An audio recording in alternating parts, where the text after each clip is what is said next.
Hi, everybody. Welcome to the Penultimate Science Fiction Fantasy Adult Fiction Debut Panel of 2024.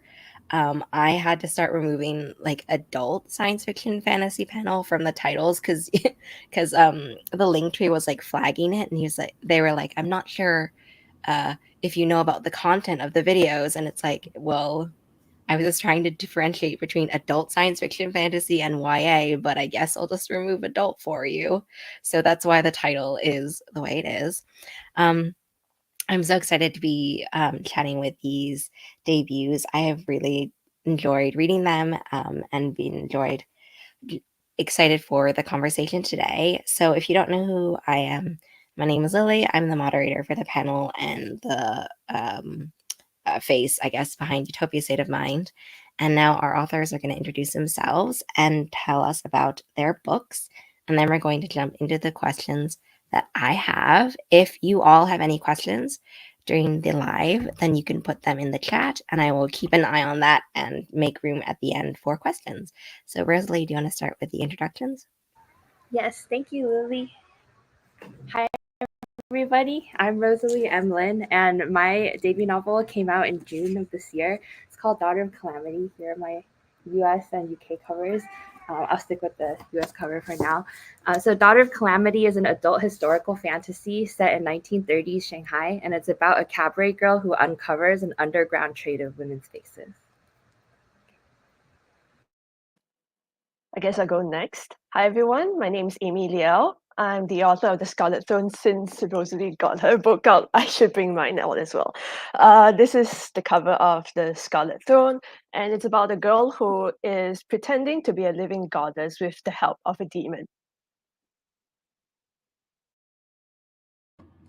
Hi, I'm Laura R. Hamilton. I'm the author of The Sins on Their Bones. It's an adult queer dark fantasy. I once again have forgotten to actually put the book near me, but there's a big stack of them right back there.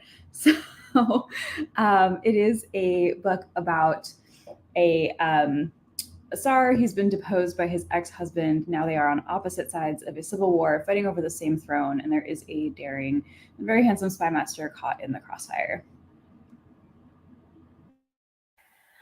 Okay, so the first question that I have is kind of just this general question about being a debut. I'm sure you've all heard about it, the question at least, but it's what was your road to publication and how has it been post-release since all of your books are now out in the world? How has it felt since then?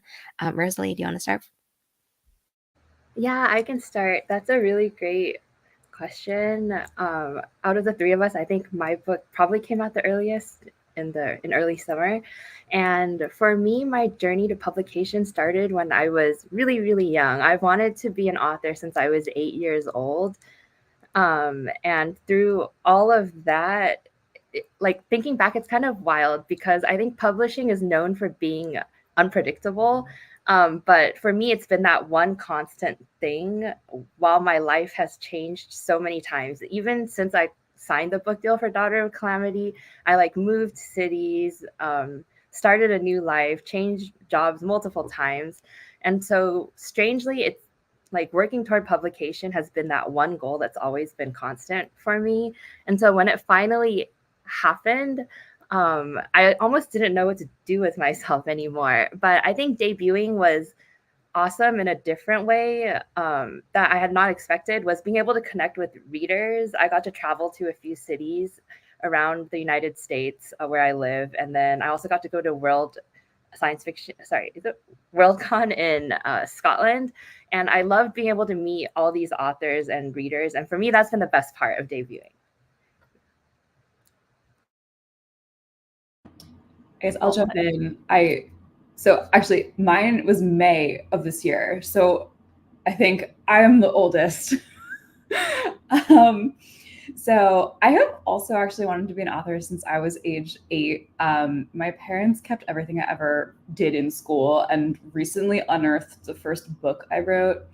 It was about a rat warrior who was fighting a mouse warrior, and the mouse killed the rat in the forest. And as the rat was dying, he went, "We're brothers," and then he like dramatically died. And then the rest of like the 7-page long book was the mouse wandering in the forest, like wondering how he was going to keep living now that he had just murdered his brother. So obviously I was meant for dark fantasy, you know, from a very young age, but I didn't write anything else after the rat and the mouse, which is what it was called, until the pandemic, actually, because when the world shut down, I baked like 4 loaves of sourdough bread, and I was like, I can't do this anymore. I don't have any more bread left in me. So I was like, you know what I've always wanted to do? I've always wanted to write a book. And so I sat down and I did. It was terrible.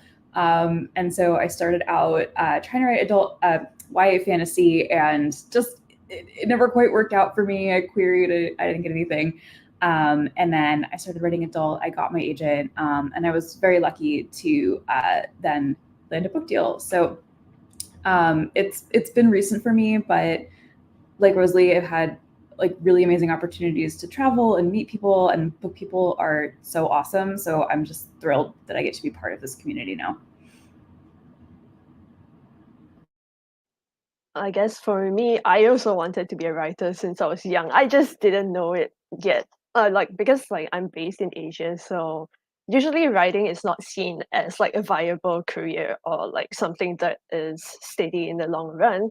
But it was something that I was working towards since a young age. So my idea was like, okay, I'll get like a day job and then write on the side or something like that. So I started writing since I was 15. I think I was during the Wattpad era. I was there. And then I also started writing The Scarlet Throne during the pandemic, and it was the book that I first felt like, okay, we can try and get this published. And we did. So when we signed the book deal, it was like surreal, especially like from someone who was told that writing would never be possible. It was very surreal, and it was like amazing that okay, my dream is actually coming to life. And when I saw my book in the stores for the first time, like seeing it side by side, along with other fantasy authors who I've always admired, I was like, okay, this is actually real. Like I get to like hold my book in my hands, and I actually get to like see it along with like other authors. Yeah, it's just been an insane journey so far. So we've now, thanks to Laura, talked about first books. I want to now ask as well in the same theme. Um, what was the first speculative fiction book you remember reading? And which one do you like to reread? So obviously one that is near and dear to your heart. Amy, do you want to start? Sure. I think the very first speculative-ish novel was a YA fantasy. It's Seraphina by Rachel Hartman. Yeah, it was from quite a while back, and I remember reading it at least I think 3 or 4 times, like during my teenage years, because I loved it so much.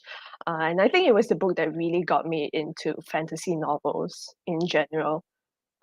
So I think I also answered the second question. Like I've basically read that book so many times at this point. I guess so probably like you can guess from the fact that I wrote about rats and mice at age 8. The first fantasy series that I really remember reading was Redwall by Brian Jacques. It has like 24 books in it. I read all of them multiple times, well into my teenage years, and I think that's like the first book that I read that was really fantasy. And then Aragon by Christopher Paolini was the first like real like dragon fantasy book that I ever read. And then I kind of got really into epic fantasy for a long time. When I was an early teenager, I was a big Lord of the Rings girly. And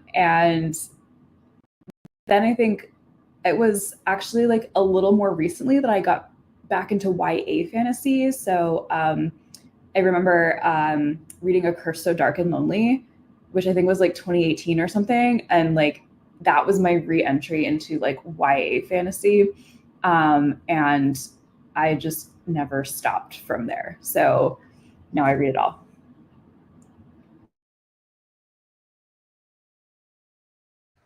I'll go next. I was gonna guess, Laura, when you said you wrote about a mouse and a rat that you had read Redwall. It was literally Redwall fan fiction. Like Yes. I don't know how deep anyone here goes into Redwall lore, but it was like the rat's name was Clooney. The mouse's name was Matamito, which is like, I think, a derivative in my 8-year-old brain of Matthias, which is the mouse character. Yeah. I started writing fan fiction a really long time ago, guys. Oh my gosh, I love that. I actually have a similar story. So you may have seen my cat wander back and forth across the keyboard. The first book I ever read with speculative elements was probably the Warrior Cat series by Aaron Hunter. I read that. I was obsessed as a kid, and I actually got all the kids in my third grade class to act out warrior cats on our playground. We had a set of like redwood trees in the back of our like soccer field, and we would climb the trees, and then we got in trouble because the neighbors on the other side, it was like residential on the other side, their pets got upset that we kept popping up and down the trees, and it led eventually to like the principal banning warrior cat like acting in the playground because we started scratching each other in the face, and a parent saw.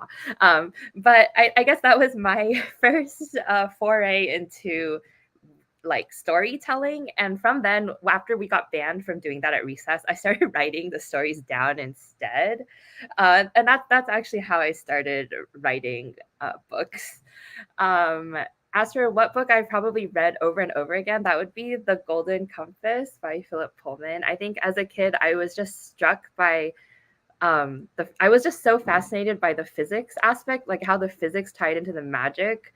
I think that's something that's continuously fascinated me from then until now. And I don't think I've unlocked how to make a magic system so flawlessly, but I hope that someday I will. I'm still like reeling from that warrior cat story. That's Warrior cats. I also read warrior cats growing up, so I definitely empathize with that. I never like got it banned from from my school. But I also really love those. And I was actually talking to someone recently though about they had like a friend who had kids or whatever, and their kids are still reading Warrior Cats, and like there's still new books and stuff. Yeah, there's like 31 books, I think. There might be more, but I had wandered upon it in a bookstore a few months ago when I was looking for my book, and I think they were on like book 31 or something. So Yeah, so I was pleasantly surprised by the continuation, I guess, of these cats, which makes sense. My Discord was just talking about warrior cats like yesterday. Someone was, I think, trying to sell like an entire set, and it took up an entire bookcase. It's 100% still a thing. It's still going strong. Yeah. I love that. My next question has a little bit to do with the fact that I feel like when you hear about why people are drawn to the science fiction fantasy genre, a lot of people talk about escapism, people talk about like wanting to experience or explore themes in different ways, like in a science fiction world, basically. So I wanted to ask you all what do you think of the idea of speculative fiction as a lens to examine our world and the issues in our world in a removed way? And how do you feel? What has drawn you all to the genre? Laura, do you want to start?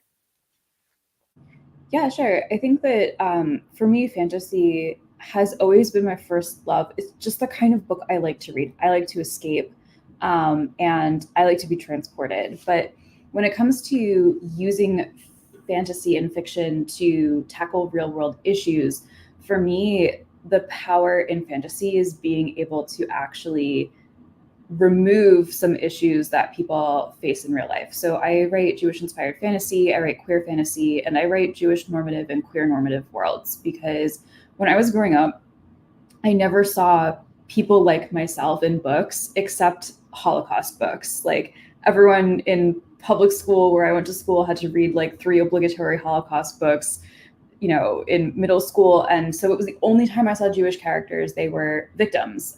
Or if you were the hero, it was because you were punching a Nazi in the face.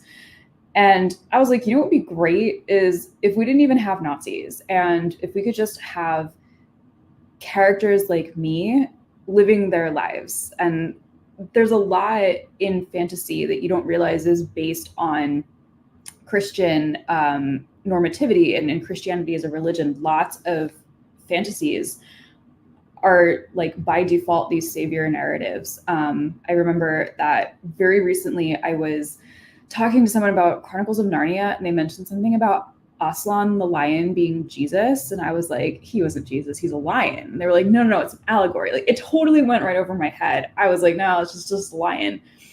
And so what I wanted to do with The Sins in Their Bones was write a book where people like me would feel at home, where all of the magic, all of the customs, all of the culture, the food, the architecture, everything was infused with Eastern European, Ashkenazi Jewish culture and heritage.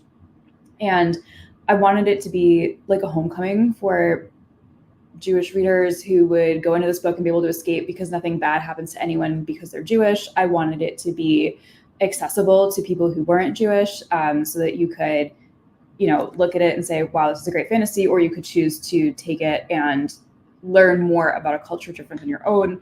And I wanted to do the same thing with queer characters too. It's a queer normative world. You have two men who were married and are fighting over the same throne, and no one ever looks askance at that. So for me, it's all about using the power of fiction and fantasy to, envision a better world, and a world like that I would like to live in one day, one where people like me are not facing things like anti-Semitism or homophobia. And it's been really great to be able to give that to readers.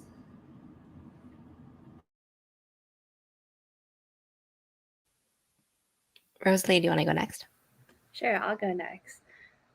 So similar to what Laura said, I think specifically for historical fantasy, which is what my debut novel is, I think I really like historical fantasy because I'm able to use that as a kind of medium to explore scenarios that might or might not have happened, and both in a utopic and a dystopic sense. So for example, in Daughter of Calamity, what would have happened if is there a way to undo colonialism from history? Let's say if the colonized city got power, is there a way to actually undo it and have that thought experiment and kind of build a world and see what could have happened? Um, Similarly, in Daughter of Calamity, I was just playing around with the technology, and I wanted, even though it's set in the 1930s, which is not in the future, I wanted the technology of that time to have been based on ancient Chinese magic instead of the Western magic. So there's actually no guns in the novel, even though in real history at that time there would have been. And so it's just like a slight shift from reality. But I think you can make a huge impact with speculative fiction by just making a very, very small change in the direction, you could say the metaphorical wind is blowing. And I think that's something that's always just been my love when it comes to fantasy and science fiction, is that you can take any aspect of our world or a made up world and kind of use it to highlight issues in our current day, like our actual world, or explore like a serene setting, a peaceful setting. And in that way, speculative fiction can both be escapism, but it can also be a critique. Okay, I guess I'll go next. By the way, if you see me like twitching or like doing this, it's because there are mosquitoes around me. I'm trying to get them off.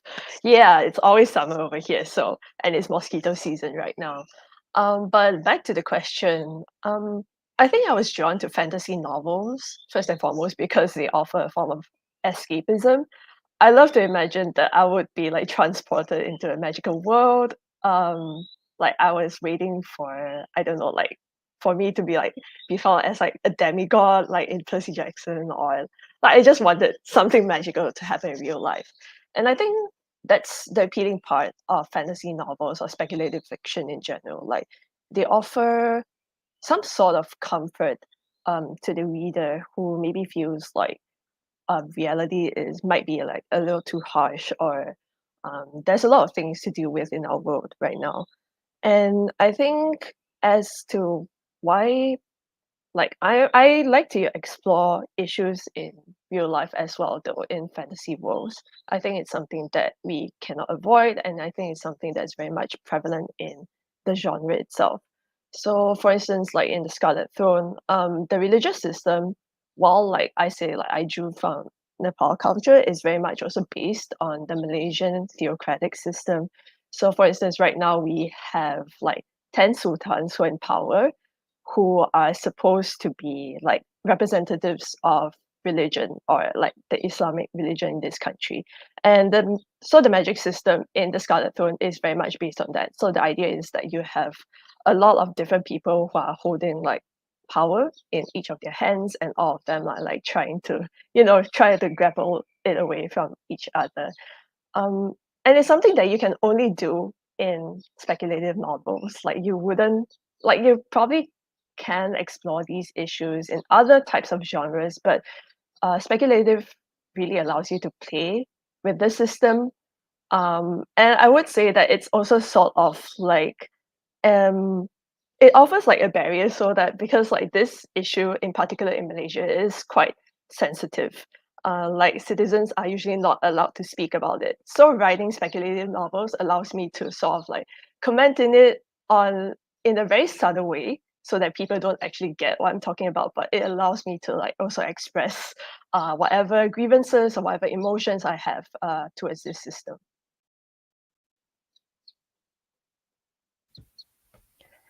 I just want to remind people and viewers who are watching that if you have any questions, you can feel free to drop them in the live chat. Very sorry to hear about the mosquitoes. I hope that you don't get eaten alive too badly in this panel. I want to sort of talk a little bit about questions that are parsing or exploring themes that books have talked about in a little bit more depth. And the first one that I want to chat about are the power of women and also mother and daughter relationships in the Scarlet Throne and Daughter of Calamity. Specifically, also, I guess, the power and lengths mothers will go in order to secure power. Wait, sorry. The power that women will go to secure power. Sorry, I'm conflating two questions that I have now together, which are like the same two books. But I guess what we'll talk about first are the power that women go to in order to secure power. And I would love if both the Scarlet Throne and Daughter of Calamity could talk about how you are both drawn to this theme and how you explore it through a variety of different characters as well. Rosalie, do you want to start? Yeah, I thought this was such an interesting question. For Daughter of Calamity, this question really touches on the central relationship in the story, which is between the main character, Jingwen, and her grandmother. So Jingwen's grandmother was born in an earlier era, and Jingwen was born in the 1930s, which historically is when Shanghai became this really, really exciting time of dancing and flourishing business. But it was also a really kind of dark time because all of this flourishing economy was only possible because the city was forced to open up as a port after it was partitioned by 11 different nations. And kind of under that perspective, Jingwen grows up in this new society that's more westernized, whereas her grandmother grew up in kind of a more traditional ancient Chinese like influenced society. And in terms of power, so I was drawn to this sort of dynamic kind of because it's something I relate to as someone who's Chinese American. I grew up in a very westernized society, and I've often experienced that the way I view things like economic power or just even feminism, the way I view these things that I think are there's a very like understood definition in American society that, for example, my grandmother would not have understood. But in the context of the book, in this fantasy setting, Jingwen's grandmother represents sort of a masculine power. She aspires to be the lead surgeon for this gang in Shanghai. And she basically, in her era, being powerful meant kind of as a woman being able to excel at a profession that a man would have excelled at. So Jingwen's grandmother dedicates her life into becoming this surgeon who can make magical silver limbs for the gangsters. Meanwhile, for Jingwen, who grew up in this kind of new 1930s, like jazz age era of dance, for her, power is something very feminine. It's kind of her kind of understanding her sexuality. She's a dancer, and for her, she realizes that by dancing and working in these clubs, she can network with a lot of very, very powerful individuals.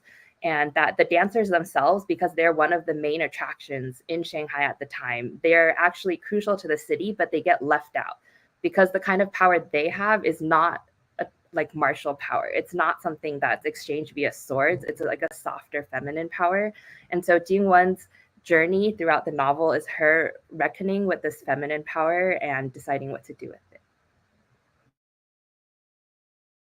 Yeah, like Rosalie, I thought this was a very good question because power is the core question that is like in place in the Scarlet Throne.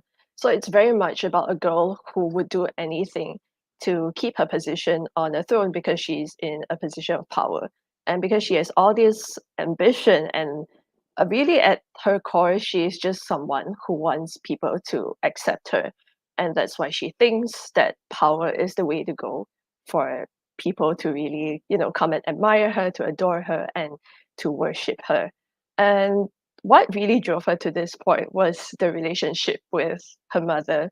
So, without giving away too many spoilers, actually, because it's part of the book's plot, her mother, she has like a toxic sort of mother daughter relationship, very much Asian coded as well, because like there's a lot of things that her mother, she clearly knows that her mother is in the wrong, and yet she cannot find it in herself to like really let go of all that, all those teachings or whatever that her mother has taught her, despite all the anger and the sadness that it has caused the main character Binsa in this novel.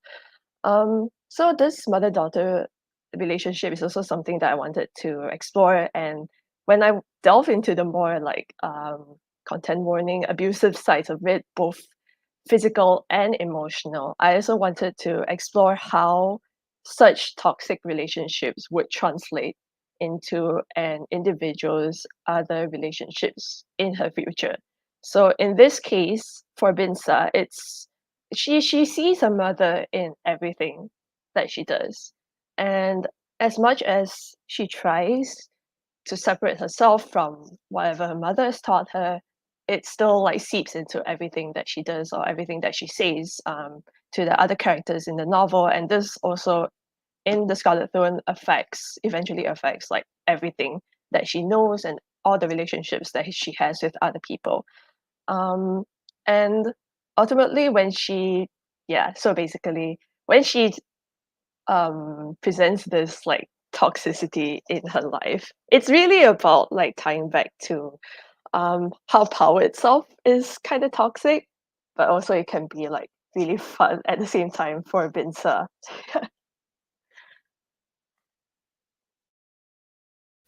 Yeah, I think that's why that I clearly have conflated those two questions in my head, like the connection that you both of your books have between family and also power, I guess, connected to that. Um, the next question that I have talks about another theme in the book, and I want to talk about the guilt and loss, which are both really big themes in The Sins on Their Bones. So I was wondering if you could share how it felt to delve into these like intensely emotionally charged themes and how your feelings on them may have changed during the drafting or writing process. So I'll tackle the last part of that question first. I think probably, or maybe most writers will understand what I'm saying when I say that by the time this book was published, it had no meaning to me. Like it had no emotion. The words made no sense. I didn't think it was actually a story because when you read something 750 times, it loses all meaning. And so I was very convinced that the book would like fall flat emotionally for people because I read it completely like stone cold, no emotion, just hunting for typos about 8 times in the final stages before the book actually went to print. So I think as a writer, it's interesting because you work really hard first at a story level and then a line level to infuse emotion in your characters, but then it actually becomes kind of like a job to do it, and you talk about it so much with your editor and your agent and your critique partners, and like you don't ever get to experience your own book as a reader. Like when you write something, you'll never actually be a reader. And so when people started reading The Sins on Their Bones and were saying like, oh my God, this was very emotional for me, or I was really struck by it, or like I was crying or whatever, I was like, you were? Because for me, it's a completely different experience. But I really appreciated that my publishing team gave me latitude to talk about some really difficult topics. This is a book about abuse. It's a book about recovery. It's a book about anxiety and depression, mental health issues, war, trauma. And all of that is wrapped in what I hope is like a very tender love story. But the duality of that emotion is really important to the story. Part of the main character's journey is recovering from an abusive relationship through beginning a new, much healthier relationship. And so I hope it's meaningful to readers because it's not the kind of story that I see depicted every day in, in adult fantasy. It's something that was deeply meaningful to me. But I also wanted to write it in a way that wasn't just like grinding sadness the whole time. Like I just read In Memoriam by Alice Wynne, amazing book, great historical fantasy, but like I sat on the couch and I read that and I felt like I was being crushed by a lead weight. Like it was just all horrible all the time, and like in a great way, a super emotional, moving way. But I wanted The Sins on Their Bones to be a little bit lighter than that, because I'm very much a person who like tries to laugh even when horrible things happen. Like if you don't have humor, what do you have left? It's a very Jewish way of thinking. And so I like to think that there's at least a couple places where it's like laugh out loud funny. So I tried to balance the dark and the light and make it realistic but still impactful, and have it be a book where readers who identified with Dimitri's story of going through all of this trauma and kind of coming out the other side, not the same, very different, broken, but still able to function, and having to find a new way forward. I wanted those readers to feel at home, but for it to be a story that wasn't going to knock you flat out, and hopefully provide a little bit of like entertainment and relief as well. And ultimately, hopefully a whole lot of catharsis. Yeah, I love what you brought up about the duality, because I think that's one of the things I really loved about your book as well, is that you have these really intense themes, but you're able to discuss them in a way that allows them to not be overbearing or like overpowering, I guess, if that makes any sense. Um, I want to go back, I guess, to the question that I had already sort of started asking and then stopped myself in the middle of, for the Scarlet Throne and Daughter of Calamity, which is about the mothers, and specifically as well how you both um, create these side characters and create the history and the backstory for their relationships and stuff before, without like having a perspective in them. Perspective in that sounds, without having a direct perspective for them, I guess. And so, how do you tell the side character relationship or the side character throughout your book, and if their relationship changed drastically from the initial idea that you had for the book to published? So, just like a huge question all at once. Amy, do you want to start? Sure. Um, The Scarlet Throne is written in first person POV. So while that in itself like allows us to delve into the mind of a villain who is descending further and further into darkness, at the same time, it was really actually a challenge to nail the side characters from her perspective. Because she is starting to see them in twisted ways, like she's starting to think that they are all working against her, or like the world is against her and she only has herself. I needed to portray the side characters in a way that showed that maybe they are not thinking that way, and this is just what the main character Binsa is assuming of them. but at the same time, all her assumptions need to make sense. As in, there needs to be a grounded reason as to why she's thinking that way of them.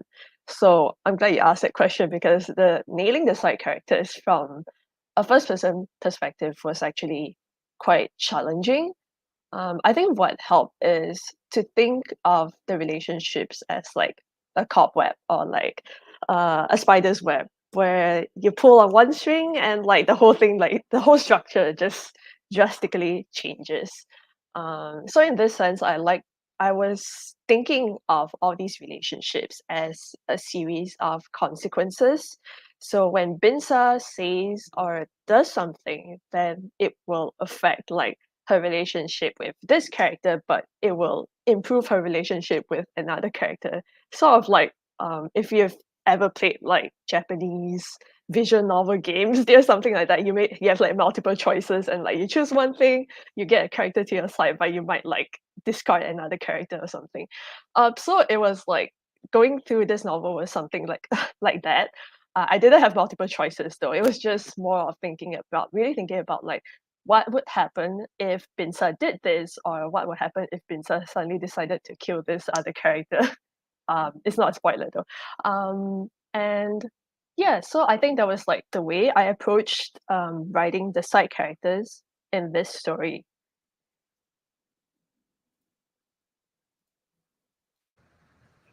I'll go next. In Daughter of Calamity, I actually built the story around kind of the spine is the relationship between the intergenerational relationship between the female characters. So there's the main character Jingwen, there's her mother, and then there's her grandmother. Um, so the title of the novel is Daughter of Calamity. And so the original title at one point had been Mother of Calamity. And so the Mother of Calamity is actually the name of this terrifying goddess and who used to be a demon. And she's kind of like the patron goddess of Shanghai before Shanghai was colonized. And now that Shanghai has been partitioned, she has no place in the city. And so she's kind of become this like feral goddess who doesn't have a place. And so that kind of trauma passes down. And I actually even included the city of Shanghai as part of this line. I wanted Shanghai to very much feel like a character who also shares in this trauma. And I think one thing that's interesting about this matrilineal like heritage of women is that none of them chose each other. This is just how things are. And I think that's true in general of family. I think that for this book in particular, I wanted to explore the difficult topic that at the end there is no uh, necessarily reconciliation. Like the characters don't make peace with each other. There's no happy ending for the female relationships. Instead, they explore what their relationships are with each other, and I think deep down they all do care about each other because they are tied together by their lived experiences. And I just think it's interesting. It was really interesting to explore each character's relationship to each other. For example, Jingwen and her mother are each other's worst fears. They're both cabaret dancers, but one is very much their personalities are very different. One of them, like Jingwen's mother, her goal is to attract a rich foreign boyfriend. She's really, really afraid of becoming old one day and kind of losing her spotlight as a cabaret dancer. Meanwhile, Jingwen watches her mother, and it's kind of her worst fear to become like that. And so the characters naturally don't really feel any inclination to each other, yet literally her mother gave birth to her and her grandmother gave birth to her. And so they're all connected, and kind of that, like, I would say that it's more of an exploration of these relationships, but there definitely is no clean resolution, I would say. I'm glad that you brought up the fears and like the mirrors that you have between the three different generations, because that ties into my next question, which is talking about compromises for survival, but also specifically when you're afraid that you might become the kind of thing that you fear itself, if that makes any sense. Or and that's what I wanted to talk about in Daughter of Calamity and the Sins on Their Bones. This theme about like compromises you have to make, but also wondering if it kind of puts you further down a path that you might not want to go on, and that might start to resemble kind of what you're aligning yourself against. I want to know, what drew you both to kind of that kind of ethical dilemma, and how do your characters make sense of it at the beginning of the novel? You know, in case there are people here watching who may not have read all both of your books in their entirety. Laura, do you want to start? Yeah, sure. So at the beginning of my book, basically the setup is that Dmitry Alexiev was the Tsar of a country called Novosvitsevo, and he has been deposed in a coup by his ex-husband Alexei. And then, in an effort to win back the throne, Dmitry and Alexei went to war with each other, causing a civil war that killed hundreds of thousands of people.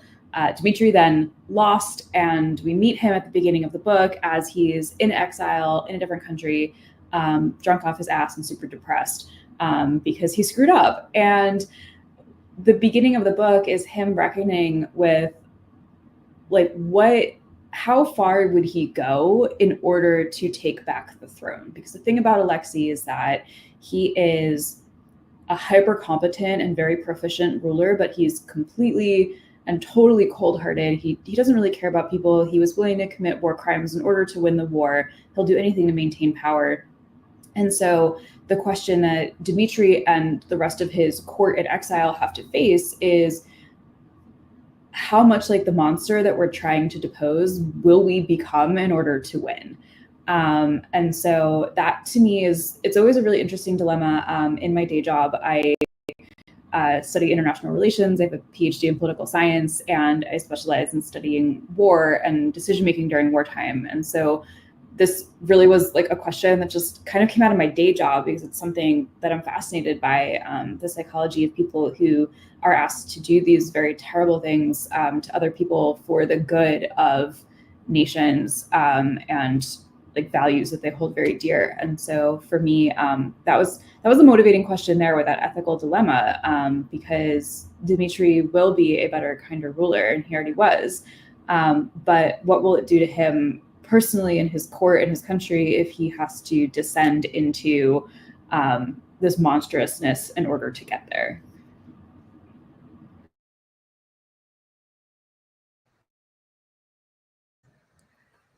In Daughter of Calamity, I would say that kind of the central conflict ends up being this question of choosing honor versus essentially trying to undo colonialism. And it's kind of like a zero-sum game.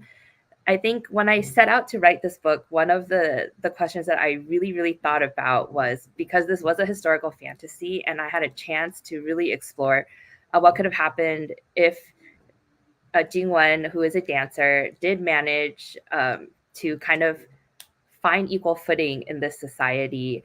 Sorry, I'm trying not to spoil the plot. That's why.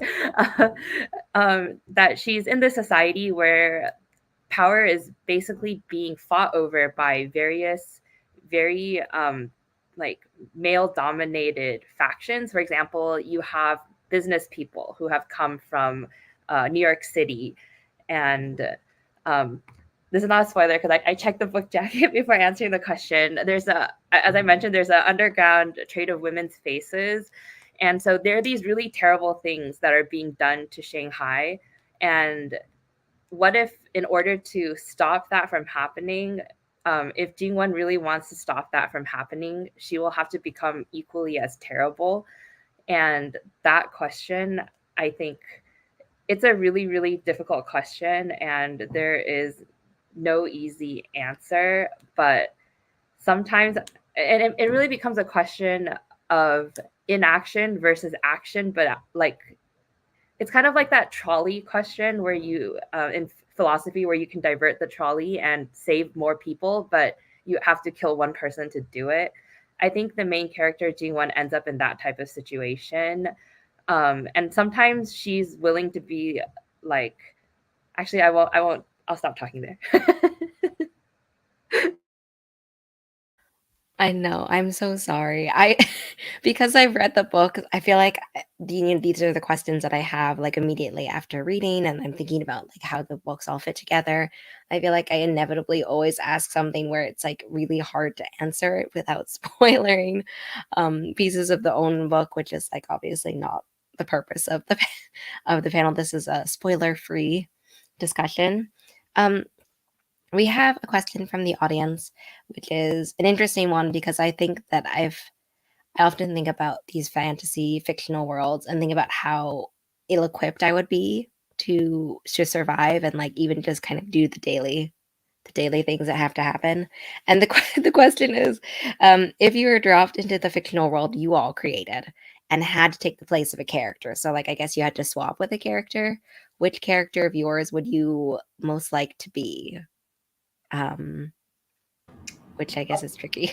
I'll start. I mean, there's the character I think I most like, which is Dimitri, who's the main character of the book. He and I are like the same person.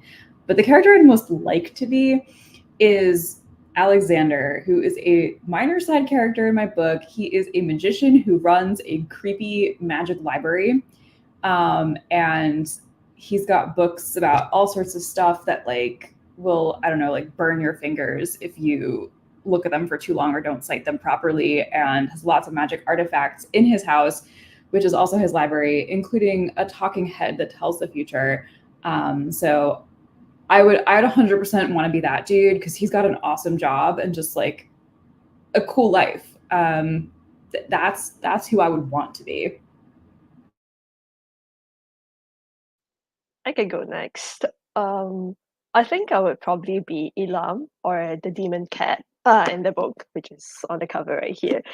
Basically, Elam is the demon that literally lives inside Binta's head. So he's the one who's like giving her magic. He's the one who's giving her all the power she needs to stay on the throne. I think I'll probably be him because he has the easiest life of all the characters that I've created. He's the one who's winning from everything that they do. Like everyone else is losing. He's the only one who is winning in this game, really. I wish I included a cat in my book so I could also say I was the cat, but unfortunately, there's no cat. Not that I remember. I would have to pick from my book the character named Li Bebe, who is our main character, Jingwen's worst enemy.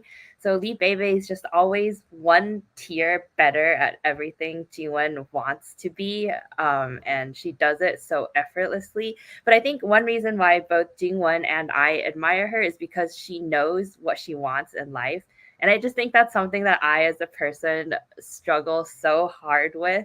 I think I'm getting better at it now, but for like an entire decade of my life, I just did not know who I was or what I wanted. And when I wrote Lee Bebe, she was who I wish I was.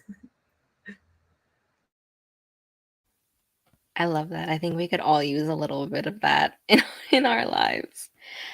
We have another question, which is without spoilers, if possible, what was the hardest scene you had to write to make the book work? I can go first. The hardest scene for me to write was there was a scene where Jingwen goes to the club. It's a very special club. And so when I wrote Daughter of Calamity, I kind of wanted each of the nightlife, different nightlife locations to come alive for the reader as if you were going to that nightclub in a very specific way. Regardless of whether it actually comes across that way, to me as an author, it was just very important that I nailed the atmosphere. And there's this one very, very important nightclub, no matter how, like, I played with everything, like the music, the decor, kind of the guests, the interactions that Jingwen has. I think I rewrote it 5 or 6 times. I even rewrote it during like the second to last like editing stage where I just could not nail that vibe. That was the hardest scene.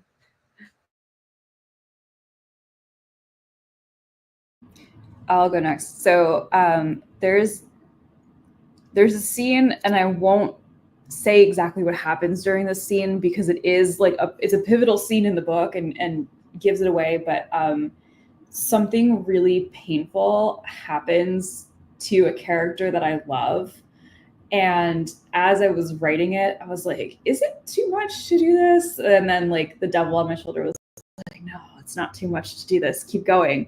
And so I wrote this really awful scene. It actually ended up being the scene that my editor at Penguin Random House said convinced her to buy the book because of how gross it was. And it's gotten the book labeled like as having like body horror. And I'm a huge wimp.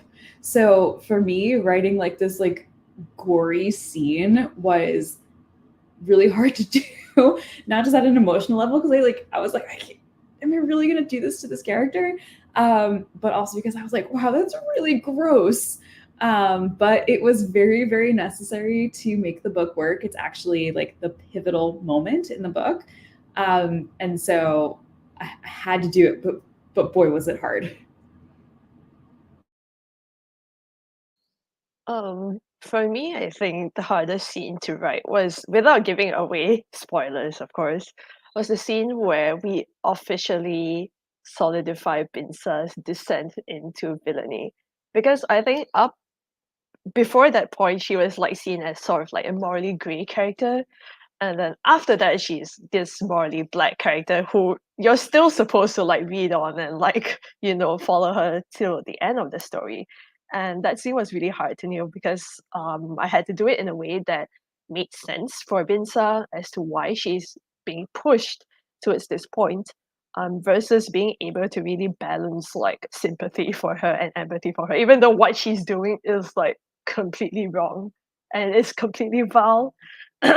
Yeah. At that point, I was also finding it really hard to like justify her own motivations for doing this. I was thinking like, oh God, Binsa, why are you doing this to yourself right now? So I think that was the scene that so I've done like 6 drafts of the book. That particular scene has changed like throughout every single draft. And yeah, so it was only at like the final draft that we were like completely satisfied with it. And I was like, okay, I finally nailed this very important scene in the book. I love this question. I think I might have to like steal it for future panels because I think it's really interesting to think about the things that like have to work but don't work for a variety of reasons from whatever um, it might be to why you can't figure out what has to be that one change that will finally make everything click. I want to ask now one last question about the titles of your books, mostly because, as you can tell from the title of our panel, I am awful at titles. And so I would like to know from everybody, if you had to rename your book, what would you rename it to? Or would you maybe go back to a name that you had first started off with? Laura, do you want to start? I hate naming books. Now, honestly, I either pick something randomly or I tell my editor, like, this is your problem now. I'm turning in something called Untitled Manuscript and you guys get to name it.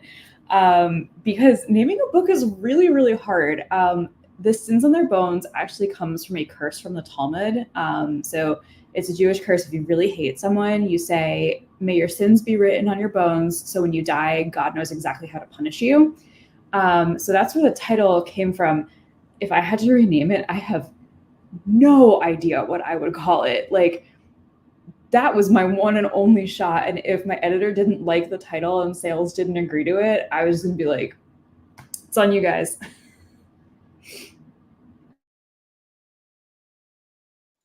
I can go next. So the Scarlet Throne wasn't the original title of the book.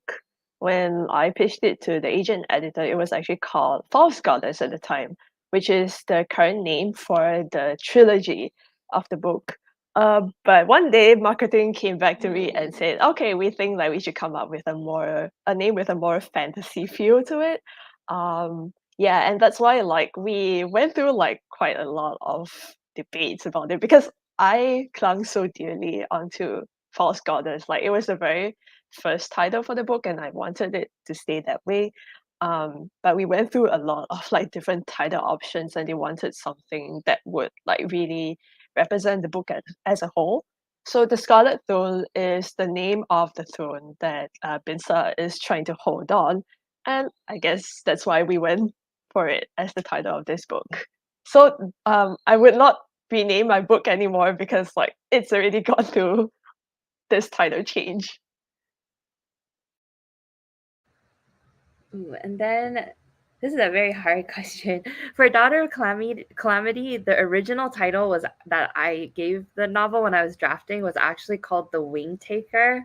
And I understand why it didn't work as a final title because it doesn't really hit on the main selling points of the book when you hear that. It just sounded to me mysterious. But it referred to one very specific scene in the book that is very dear to me when I wrote it, but I understand it was way too obscure. Still, I think it's a very mysterious, beautiful title. So if I could, I would rename it The Wing Taker, but I do think it would be less attractive as a book if that was the title.